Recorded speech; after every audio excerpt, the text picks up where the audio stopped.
Here is the sales tracker. It's a spreadsheet template from spreadsheetpoint.com, and it's just 4 tabs, 3 of which you'll use on a daily basis, and 1 that's just there to help you set it up. You can find all this information at Spreadsheet Point. Just search for the sales tracker and it'll pop up for you. And then when you click the link on the site, it'll take you here and offer you a free copy. It'll copy it to your Google Drive. Just make sure you're signed into your Google account first.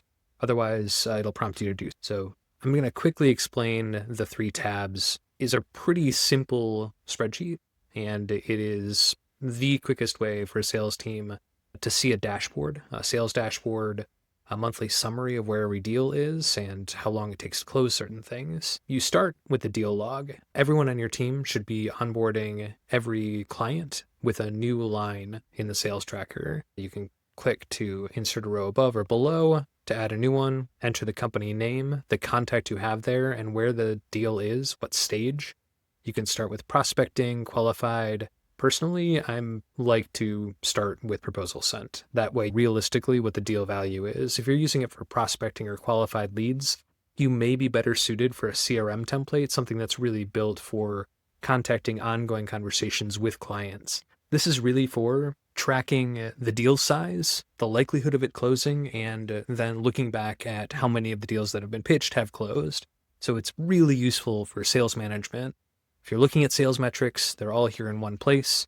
You can also track lead source and then the product that's been pitched. When your sales team enters the data with a new pitch, you have the company name, the contact, the deal value. You also want to include the probability of it closing. That's going to be your salesperson's estimate of how likely this is to close. That will give you the weighted value for your pipeline. So it'll show management exactly how likely of a pipeline that they have in place. Again, the goal here was to create a solution that was a lot cheaper than a SaaS product or a full CRM. So understanding where a lead came from can be incredibly valuable, but CRMs cost money. SaaS products cost money.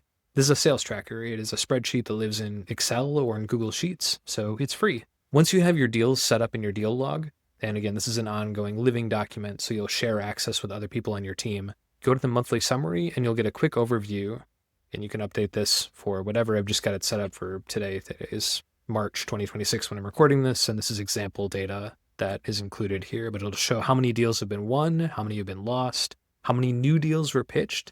This is a very good way to get an overall look at the health of your sales team. Finally, this is my favorite in management, to see the overall pipeline. I care about what revenue is going to look like in 2 months, in 6 months, next year, and so does the CFO. If you're not too familiar with how this works, it really gives you quota versus actual for each person on your sales team, the pipeline by stage, and as you get more data, you'll get more comfortable understanding how many of your prospected leads are actually going to make it to the closed won stage, which is where you want to see all of your sales. You can also see your pipeline by source. You can edit this and track the sources that you use as a business, but inbound referral, cold outbound, some of these are going to be pretty standard regardless of business type. But that is the quick look at the sales dashboard and the sales tracker. It's a spreadsheet template from spreadsheetpoint.com, and you can get it for free. Just go to Spreadsheet Point and search for the sales tracker. You'll be able to make a copy right from there, and it's free. There's no charge.